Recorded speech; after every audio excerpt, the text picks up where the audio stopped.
Daí pessoal, tudo bem com vocês? Aqui é o professor Mota e eu estou muito feliz e honrado de estar participando aqui desse primeiro CONAD, certo? Vou falar para vocês a respeito da educação para o século XXI. Porém, antes eu preciso dizer quem sou eu. Eu sou um professor apaixonado pelo que faço, porém hoje eu me considero assim um professor convertido. Isso mesmo, Mota, um professor convertido.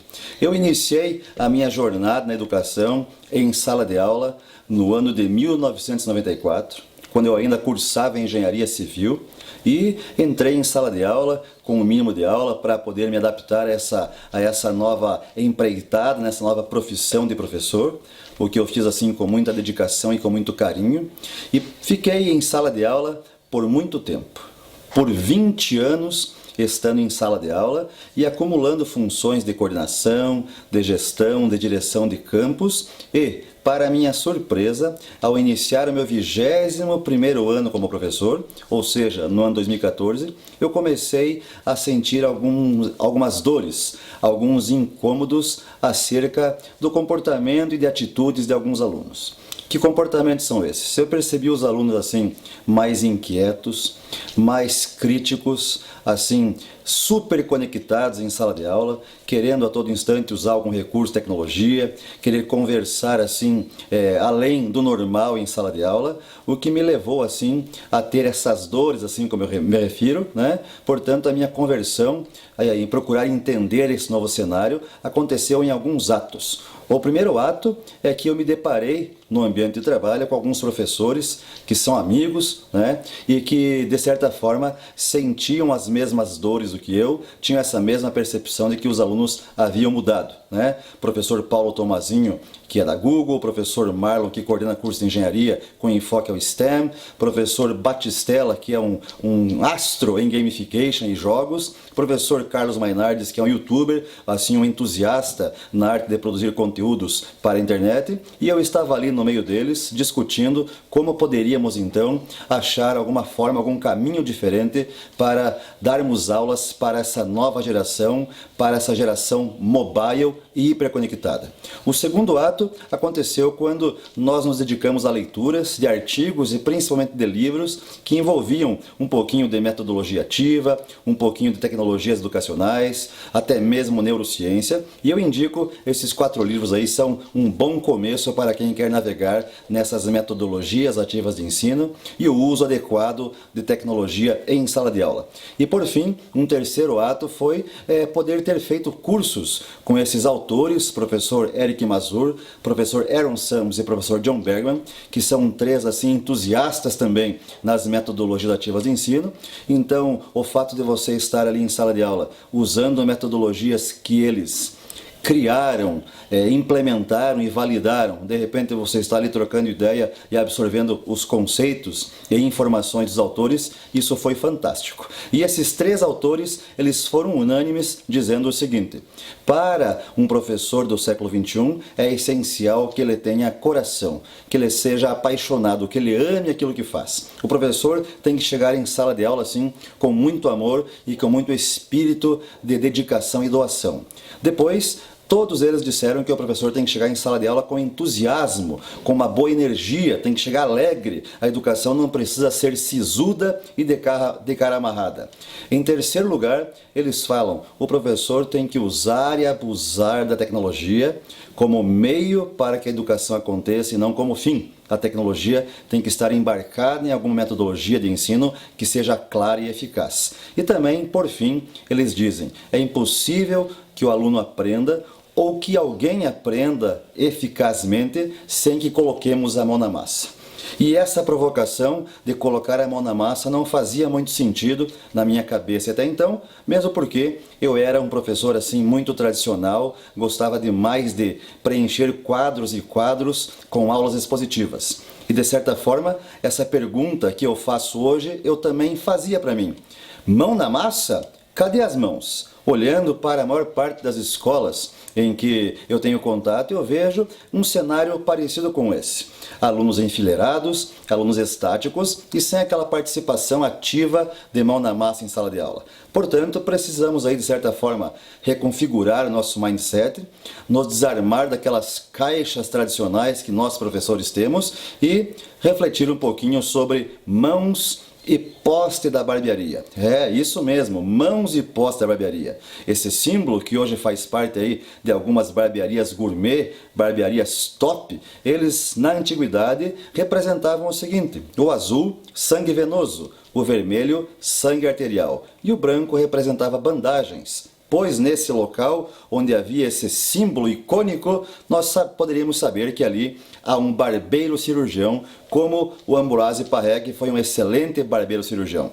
Era apenas esse profissional que colocava a mão no paciente para fazer intervenções mínimas ou até amputações, é evidente, sob a supervisão de um médico, de um doutor formado, mas naquela época era o barbeiro cirurgião que colocava a mão no paciente. E ainda ele usava instrumentos muito rudimentares. Porém, houve uma evolução desses equipamentos. Graças ao Darwin, esse extraordinário cientista, nós entendemos que o homem evoluiu e com ele os seus equipamentos evoluíram. Tudo que o cerca foi evoluindo. O que temos ao nosso redor no dia de hoje, temos a intervenção do homem e a gente observa esta evolução.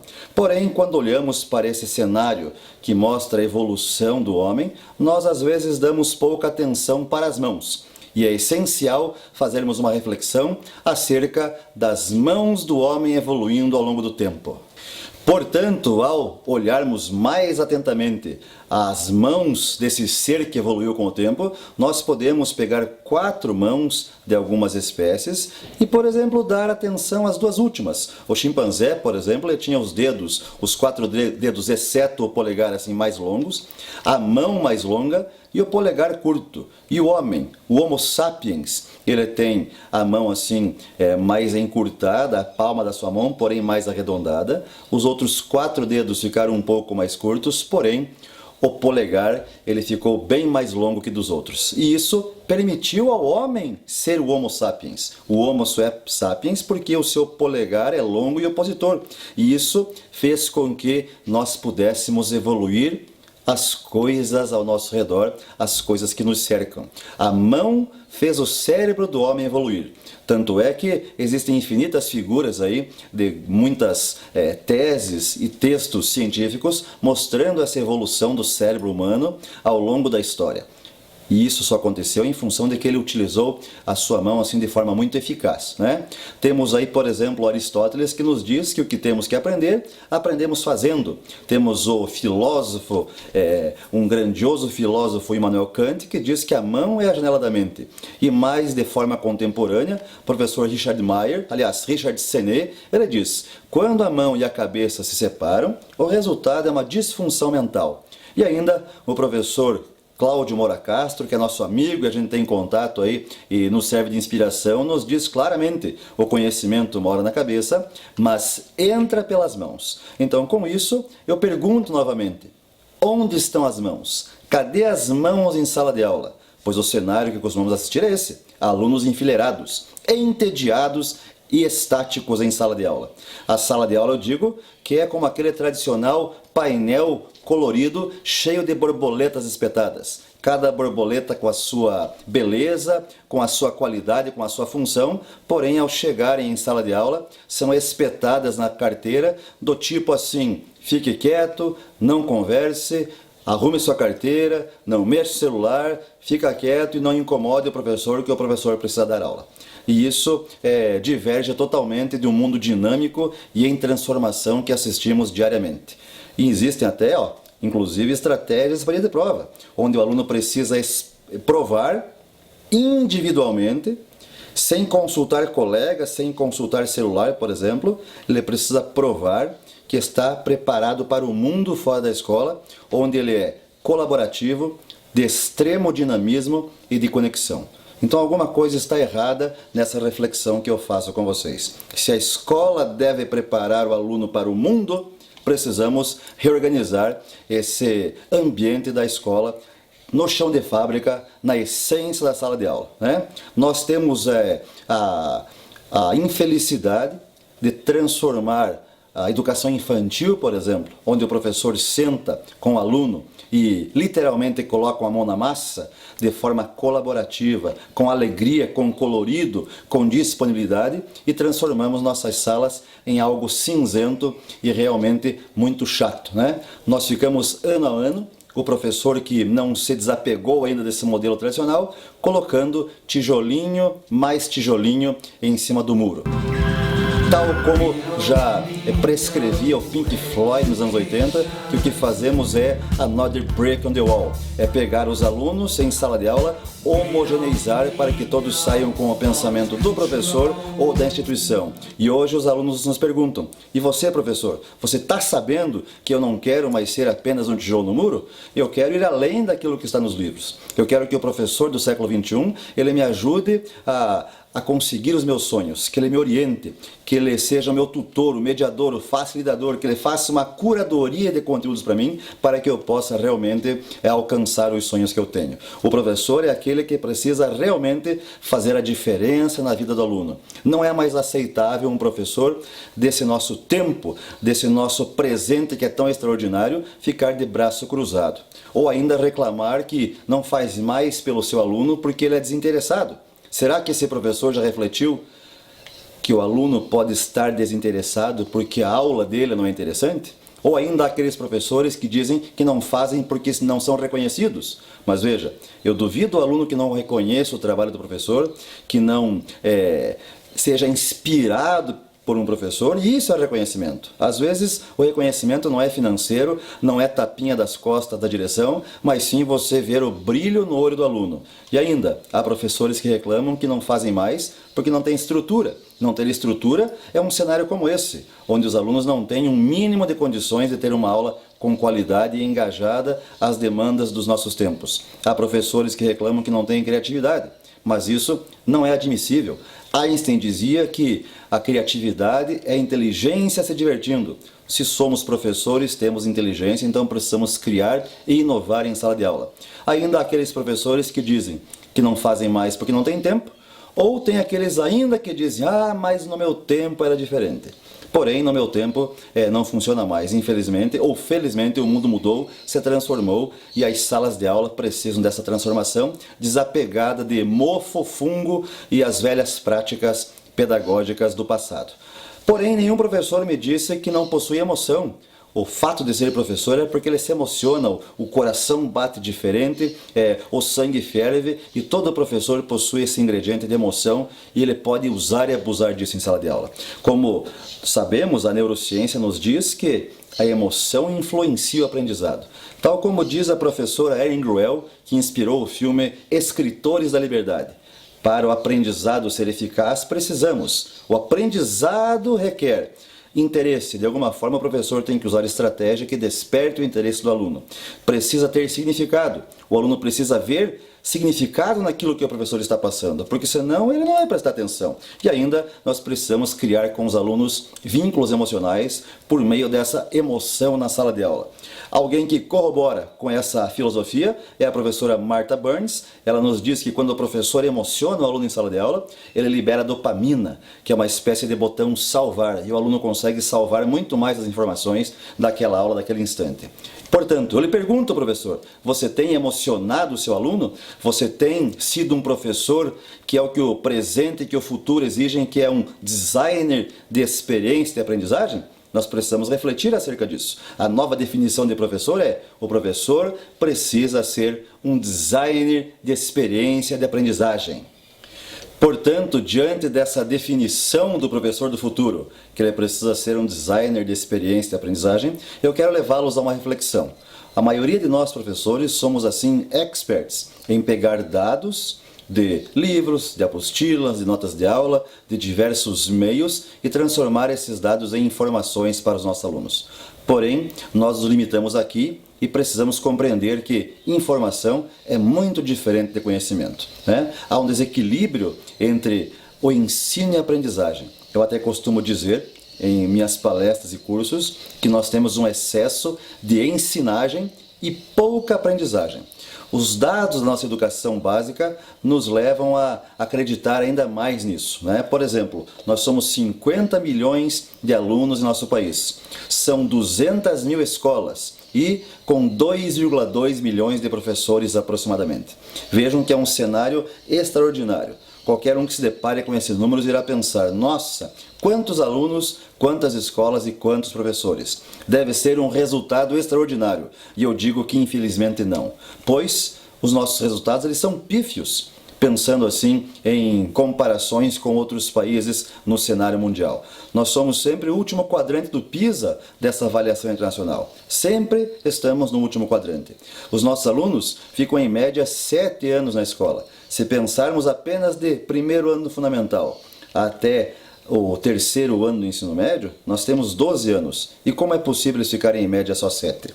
Ainda, 27% dos alunos são analfabetos funcionais. Eles sabem ler o enunciado de uma questão, mas não sabem o que significa, não sabem interpretar.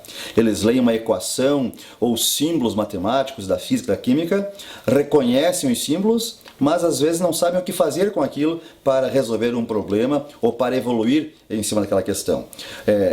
13% dos alunos que terminam o ensino médio é que entram no ensino superior. De cada 100 alunos que terminam o ensino médio, 13 entram na faculdade e ainda só 6,5 se formam. Então, esses números nos deixam assim bastante surpresos e entristecidos em função de que a nossa realidade educacional ela requer mudanças rápidas e urgentes. Enquanto isso, na vida real, nós nos deparamos com um mundo exponencial, onde, por exemplo, nós temos uma publicação que diz que o crescimento da internet das coisas, nós teremos em 2020 mais de 50 bilhões de equipamentos conectados e teremos talvez aí 8 bilhões de pessoas habitando a Terra. Teremos muito mais devices conectados do que gente viva, né? Mais de 40 mil pesquisas são realizadas no Google a cada segundo. O Google hoje é aquilo que antigamente era a Barça para muitos estudantes, para muitos professores, para muitas famílias. Porém, fale de Barça para esses jovens, para esses alunos de agora. Falar de Barça para esse povo, eles vão dizer assim, eu sei, Barça do Messi, não há conexão. Muitas coisas acontecem em sala de aula de acordo com essa breve brincadeira que fiz. O professor fala A, o aluno entende X. Há uma desconexão. Nós temos aí dados que foram divulgados no dia 31 de janeiro do último censo escolar, dizendo que esses dados dão pouco motivo para que possamos comemorar. Ainda não há sinais de que, por exemplo, o ensino médio esteja se tornando mais atrativo. O número de matrículas vem caindo desde 2013 de forma absurda. Isso prova que a sala de aula está chata, o mundo é dinâmico e a sala de aula está estática, sem mão na massa.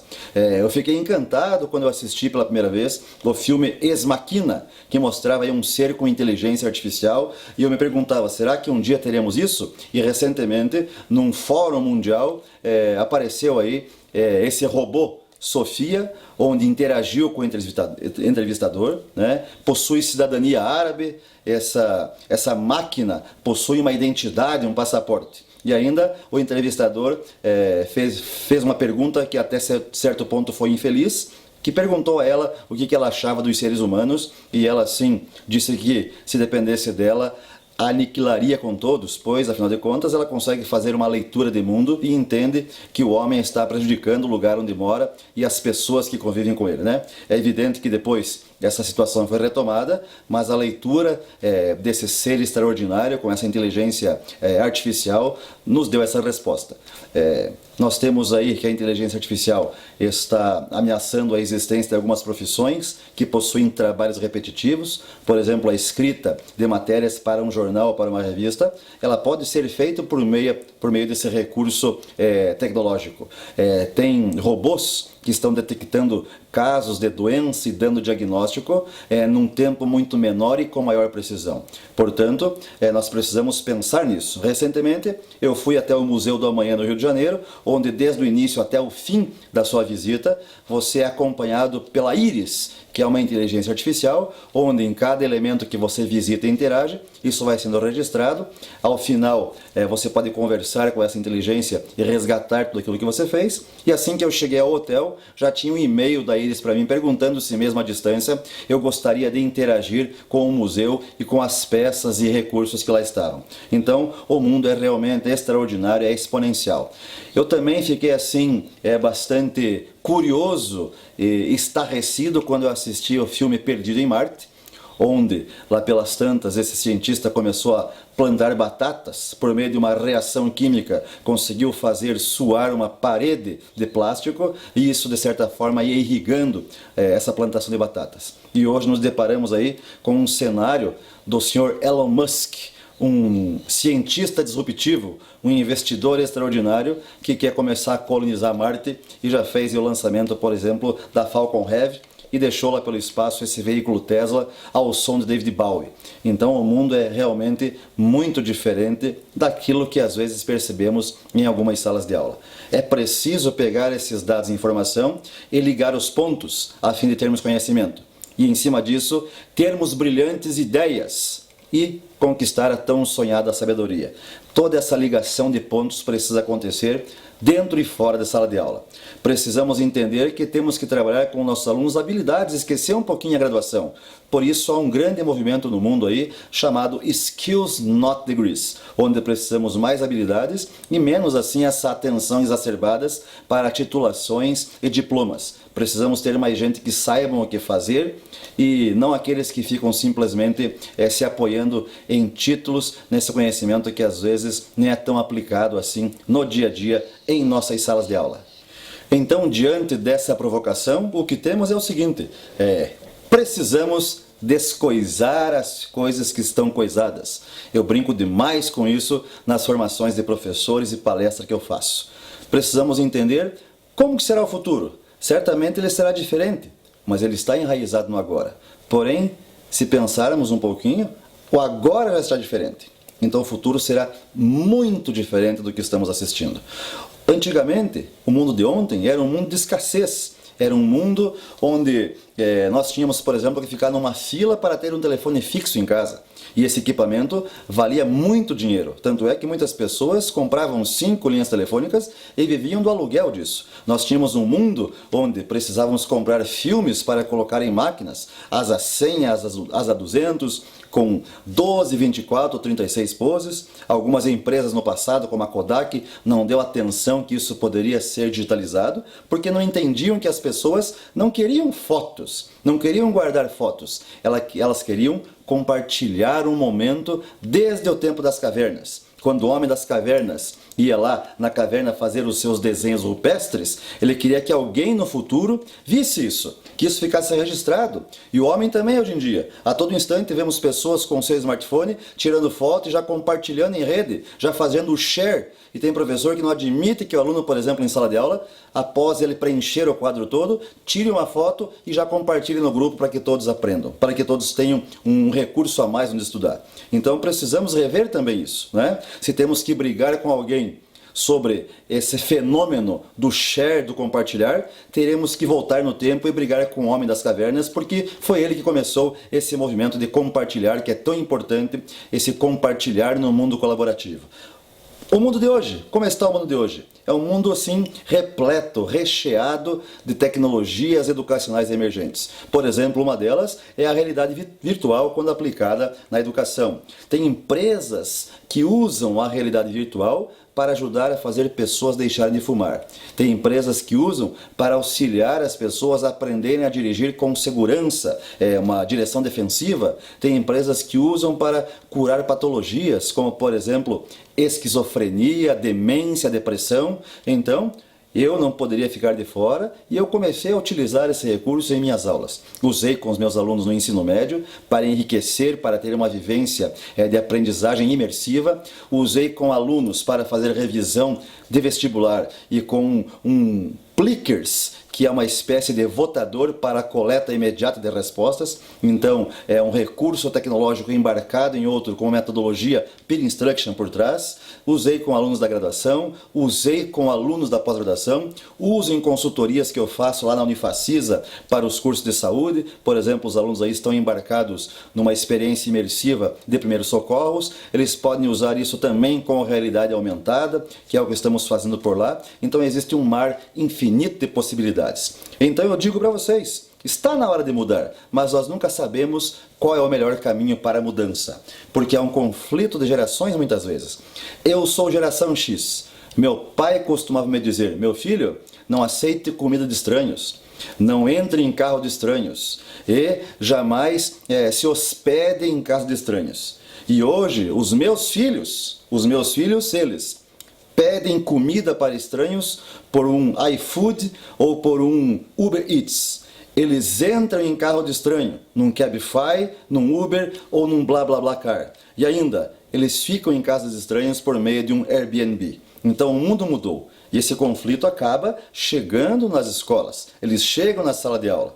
E ainda, além de tudo isso, há os 6Ds das estruturas exponenciais, em que eu quero destacar apenas um deles, que é a democratização. Aqui está uma foto do dia onde o Papa Bento XVI foi eleito o novo Papa do mundo. Uma foto de 2005, onde é possível ver aí neste cenário poucos celulares. E aqui está um cenário do dia onde o Papa Francisco foi eleito o novo Papa por meio daquela fumacinha branca tradicional. É um mar de mobilidade. Não tem como frear isso. Não há como pedir para as pessoas saírem desligando. E ainda, eu visito muitas escolas, nas consultorias que eu faço, palestras e workshops com professores, e muitas vezes antes desse momento com os professores, eu visito salas de aula e encontro esse símbolo. Eu até fico na dúvida se eu vou ter que falar lá ou não, porque hoje em dia é inadmissível a proibição do uso de um celular em sala de aula. Basta que o professor tenha acesso a ferramentas e que os alunos sejam sensibilizados para isso, que essa conexão pode ser perfeitamente usada em sala de aula para potencializar o aprendizado dos alunos e tendo ainda como pano de fundo uma boa metodologia ativa de ensino por trás, né? Portanto, essa reflexão nos leva a entender que a educação é global, ela realmente mudou. No meu tempo de adolescente era local, era na minha casa ou na escola. Hoje em dia é em qualquer lugar do mundo. Os alunos não são mais tradicionais, eles mudaram muito. Eles possuem preferências como qualquer consumidor por um serviço. E aqui estamos falando de serviço educacional. A educação tem que ser centrada no aluno, esse é um grande pilar de metodologia ativa de ensino, de educação para o século XXI. O professor precisa ter o seu pequeno banco de dados, mesmo que convencional, a cada semana. Não é mais possível o professor ficar esperando por um boletim a cada bimestre ou trimestre para tomar providência. Ele precisa medir essa temperatura das salas de aula num tempo menor, em prazos menores. E ainda temos que saber que os alunos ou a própria educação, ela é mobile, está em todo tempo, em todo lugar, por isso acabamos nos deparando com essa sigla em muitas publicações educacionais. A TAUAD significa que a educação é Anytime, Anywhere, Any Device, ou seja, em qualquer tempo, em qualquer lugar, com qualquer equipamento. Portanto, aqui entram perfeitamente as metodologias ativas de ensino, onde eu já naveguei e costumo multiplicar aí por esse nosso Brasil o Flipped Classroom, que é a sala de aula invertida, o Peer Instruction,